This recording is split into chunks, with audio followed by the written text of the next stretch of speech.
কম্পন অনুভূত হয়। মাকড়সাটি তখন বেরিয়ে আসে, শিকারীকে কামড়ে ফ্যানলে নিয়ে তারপরে খায়। এগুলো হলো বালুর টাওয়ার। যখন উপর থেকে পানি পড়ে, পাথরের নিচের অংশগুলো সুরক্ষিত থাকে আর আশপাশের অংশগুলো ক্ষয় হয় এবং পরিশেষে এগুলো দেখতে টাওয়ারের মতো তৈরি হয়। এটা দেখতে অনেকটা ছোট্ট একটি শহরের মতো। ভালো করে তাকালে দেখতে পাবেন ওই পাথরের চূড়ায় একটি ছেলে দাঁড়িয়ে আছে। দূরে আমাদের টিমের সদস্য এখন 60 মিটার দীর্ঘ একটি স্ট্যালাগমাইটের উপর দাঁড়িয়ে আছে। আমরা গুহার ভিতরে 3 কিলোমিটার এগিয়ে এসেছি। এটা আমাদের ক্যাম্পিং সাইট। কল্পনা করুন এখানে শুয়ে আপনি দৃশ্য দেখছেন। এখান থেকে আপনি আংশিকভাবে প্রথম ডোলাইন দেখতে পাবেন। এটা গুহা থেকে বের হওয়ার রাস্তা মনে হলেও আসলে তা নয়। এটি গুহাতে থাকা 2টি ডোলাইনের প্রথমটি, আর এখান থেকে জিনিসগুলো আরো অবিশ্বাস্য হতে চলেছে। গুহার বাইরের এবং ভিতরের তাপমাত্রা পার্থক্যের কারণে কুয়াশা সৃষ্টি হয়েছে। এই কুয়াশার পিছনে থাকা এলাকাটি ডাইনোসর থেকে সাবধান নামে পরিচিত। আমরা আগামীকাল সেই স্থানটি অনুসন্ধান করব। আর এখন বিশ্রাম নেয়ার সময়। এখন আমরা 1 নম্বর দোলনে যাচ্ছি। আশা করি আজ আমরা অনেক কিছু দেখতে চলেছি। চলুন যাওয়া যাক। আমরা প্রথম দোলনে পৌঁছানোর জন্য সরু পথে হামাগুড়ি দিয়ে এগোচ্ছি। খুবই সরু পয়েন্ট। এই আঠালো সুতাগুলো হলো গুহার কেঁচুদের ফাঁদ। তারা লেজ থেকে নীল সবুজ আলো উৎপন্ন করে, যাতে উড়ন্ত পোকারা এই আঠালো সুতাগুলোর দিকে আকর্ষিত হয়। আর যখন পোকা আটকে পড়ে, লার্ভা তখন মুখ দিয়ে সুতাগুলো তুলে নিয়ে শিকারিটিকে খেয়ে ফেলে। এই চুনাপাথরটি দক্ষিণ পূর্ব এশিয়ার সবচেয়ে পুরাতন চুনাপাথর। এর বয়স 40 কোটি বছরেরও বেশি। কিছু সামুদ্রিক প্রাণী চুনাপাথরের অংশ হয়ে গিয়েছে, অন্যগুলো খনিজায়িত হয়ে জীবাশ্মে পরিণত হয়েছে, যেমনটা আপনি এখানে দেখতে পাচ্ছেন। পরে আমরা এই জীবাশ্মটির বিস্তারিত ব্যাখ্যায় আসবো। আমরা প্রায় পৌঁছে গেছি। সূর্য ওয়াহ! উপর থেকে পানির ফোঁটাগুলো মাটিতে পড়তে প্রায় 20 সেকেন্ডের মতো সময় নিচ্ছে। এই দেয়ালটির উচ্চতা কত? এটা প্রায় 140 মিটার উঁচু। এখানের সবকিছুই বিশাল।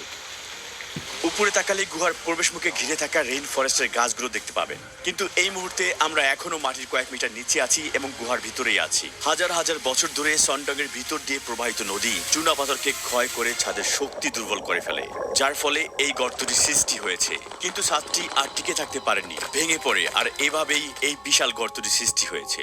আলো এই শৈবাল এবং মশগুলোকে প্রাণ দিয়েছে। দুপুরে আমরা 2 নম্বর ডোলাইনে যাব। সেটা অনেক আলাদা। আপনারা সেখানে আসল বন্য প্রকৃতি দেখতে পাবেন। কিন্তু তার আগে চলুন এখানে থাকা শেষ 2টি অবিশ্বাস্য ফরমেশনের প্রথমটি দেখে নেই। এটিও একটি স্ট্যালাগমাইট, কিন্তু এটি ভিন্ন ধরনের। এটির অনন্য স্তরিত আকারটি ঝর্ণার কারণে সৃষ্টি হয়েছে। এগুলো ফাইটোকাস্ট ফরমেশন।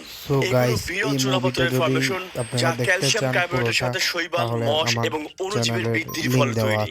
যেহেতু জৈবিক এবং ভৌতিক উভয় প্রক্রিয়ায় এগুলো গঠন করে, তাই এগুলোকে মনে হয় আংশিক জীবিত এবং আংশিকভাবে মৃত।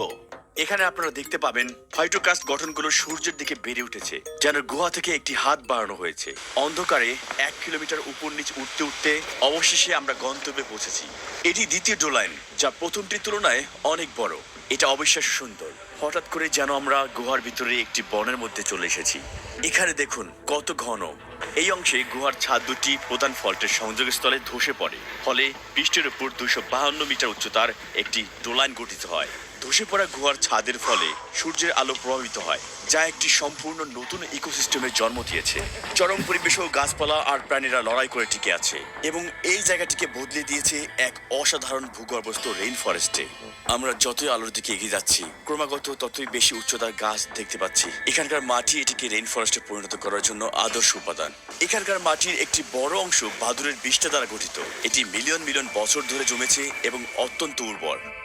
এখানকার মাটি গভীর এবং ছোট ছোট গর্তে ভর্তি। প্রতিটি গর্তে একটি করে পোকা রয়েছে। পোকাগুলো এসব গর্তে শিকার ধরার জন্য ফাঁদ তৈরি করেছে। এই জঙ্গলটি বিশাল। জীববিজ্ঞানীরা এই অঞ্চলে 200-টির অধিক গাছের প্রজাতি এবং প্রায় 60-টিরও অধিক প্রাণী খুঁজে পেয়েছেন। গাছে কিছু বানর রয়েছে। এটি হয়তো একমাত্র গুহা যেখানে বানর বাস করে। সাধারণত প্রাইমেটগুলো তাদের আবাসস্থল হিসেবে গাছকে পছন্দ করে এবং গুহার পরিবেশ তাদের জন্য উপযুক্ত নয়। তবে এই অসাধারণ গুহাটি কিছু প্রজাতির জন্য নতুন বাসস্থান হিসেবে পরিণত হয়েছে। আমরা একটা সেন্টিপিড দেখতে পেলাম।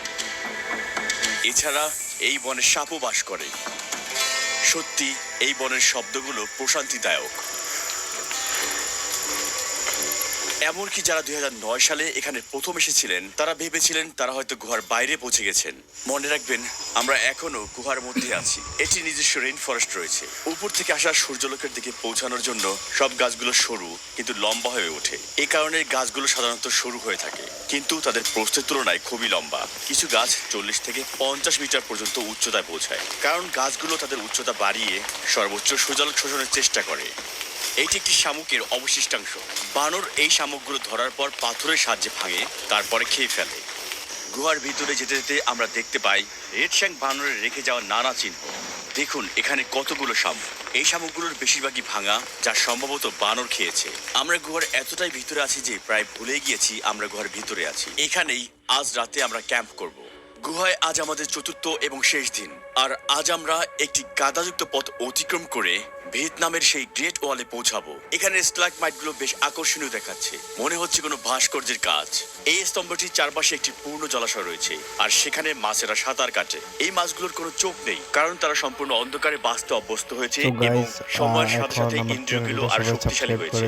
দেখুন, এটা আমার হাতের ছায়া বা গতি দেখেও কোনো প্রতিক্রিয়া দেখাচ্ছে না। এটা কিছুই দেখতে পায় না। ব্যান হয়ে গেছে, ওটা সাসপেন্ড করে দিয়েছি। মাছের মতো এই পোকাগুলো সম্পূর্ণ অন্ধ। আপনারা এই চ্যানেলটা ফলো করে দিন, যারা আমাকে চিনেন আগে থেকে সবাই ফলো করে দেন। এই দুর্লভ ফরমেশনগুলোকে বলা হয় গুহার মুক্তা। সাধারণত এগুলোর ব্যাস 1 সেন্টিমিটার হয়, কিন্তু এখানে যেহেতু এগুলো অনেক পুরাতন, তাই কিছু মুক্তা টেনিস বলের মতো বড় আকারের। সত্যিকারের মুক্তার মতো এগুলো ক্ষুদ্র কণার মতো নিউক্লিয়াসের চারপাশে গঠিত হয়। যেমন বালির কণা, এবং সময়ের সঙ্গে সঙ্গে খনিজের স্তর ধীরে ধীরে গঠিত হয় এবং সম্পূর্ণরূপে গঠিত হতে কয়েকশো বছর সময় লাগে। গুহার আরো গভীরে যেতে যেতে আমাদের কিছু অপ্রত্যাশিত জিনিস নজরে পড়ে। এগুলো হরিণের হাড়, অনুমান করা হয় যা প্রায় 500 বছরের পুরনো। সর্বশেষ চ্যালেঞ্জ আমাদের সামনে অপেক্ষা করছে। 80 মিটার উঁচু একটি কার্স দেয়াল, যার নাম গ্রেট ওয়াল অফ ভিয়েতনাম। আর সেখানে পৌঁছানোর জন্য আমাদের 600 মিটার দীর্ঘ প্যাসচেন্ডেল প্যাসেজও পার হতে হবে। প্যাসেজটি সম্পূর্ণ পানিতে পূর্ণ এবং মনোমুগ্ধকর জেট গ্রিন লেকে পরিণত হয়েছে। এটা এতটাই উঁচু যে আলো উপরের চূড়া পর্যন্ত পৌঁছায় না। এই দেয়ালটা পার হওয়া মাত্রই 500 মিটার দূর থেকে বের হওয়ার আলো দেখা যাচ্ছে। আমরা পৃথিবীর সবচেয়ে বড় গুহা সন্ডং এর এক প্রান্ত থেকে অন্য প্রান্ত আবিষ্কার করেছি, কিন্তু চতুর্থ দিন অনুসন্ধানের পরেও সন্ডং এ দেখা সে জীবাশ্মটি কোন প্রাচীন প্রাণীর ছিল সেটির রহস্য অজানা। আমরা এখন অপেরা ব্রাউজার ওপেন করেছি এবং দ্রুত গুহার ওয়েবসাইটটিতে গিয়ে সংশ্লিষ্ট নিবন্ধনটি পড়েছি, এবং সেখানে একই জীবাশ্মের একটি ছবি এবং বর্ণনা পাই। এরপর আমি কিবোর্ড থেকে কমান্ড স্ল্যাশ বা কন্ট্রোল স্ল্যাশ চাপি এবং আরিয়া নামের একটি বিল্ডিং এআই টুল ওপেন করি। চলুন জিজ্ঞেস করি এই আর্টিকেলটির মূল পয়েন্টগুলো হাইলাইট করতে। নিবন্ধনে দুটি ভিন্ন প্রবাল জীবাশ্মের কথা বলা হয়েছে, তবে কোন ছবিটি কোন প্রাণীর সঙ্গে সম্পর্কিত তা নির্দিষ্ট করা হয়নি, কিন্তু আরিয়ার ছবি শনাক্ত করার ক্ষমতা রয়েছে। চলুন ছবি আপলোড করে আবার জিজ্ঞেস করি। হ্যাঁ, এই জীবাশ্মটিকে টেট্রাকরোরিয়া হিসেবে চিহ্নিত করা হয়েছে। চলুন এই সামুদ্রিক প্রাণী সম্পর্কিত আরো তথ্য খুঁজি। প্রথমে আমি ট্যাব আইসল্যান্ড ফিচারটি ব্যবহার করছি, যা আমাকে সহজেই টপিক অনুযায়ী ট্যাবগুলো গ্রুপ করতে এবং যা কয়েক মিলিয়ন বছর আগে বিলুপ্ত হয়ে গিয়েছে। মনে করা হয় যে এই মাংসভোজী প্রজাতি শিকার ধরতে সাহায্য করত এবং 10 সেন্টিমিটার পর্যন্ত লম্বা হতো। যেহেতু এটা আজ বিলুপ্ত, সো গাইস, এই ভিডিওটা যদি আপনারা দেখতে চান, এই মুভিটা যদি ভালো লাগে তাহলে আমাকে কমেন্ট করেন, আমি ভিডিওটার লিঙ্ক দিয়ে দেবো আপনাদের কমেন্ট বক্সে। আর যদি না কমেন্ট করতে চান তাহলে একটা লাইক দিয়ে আর আমার চ্যানেলটা সাবস্ক্রাইব করে দেন, এটাই শুধু, আর কিচ্ছু না গাইস। আপনাদের মনে যদি ভালো লাগে এই মুভিটা তাহলে একটা কমেন্ট করে দিয়েন, আমি মুভিটার লিঙ্ক আপনাদের দিয়ে দেবো। আর না হলে আমার ইউটিউবে লিঙ্ক দেওয়া আছে, আপনারা যাই দেখে আসতে পারেন। তো গাইস, সালাম আলাইকুম।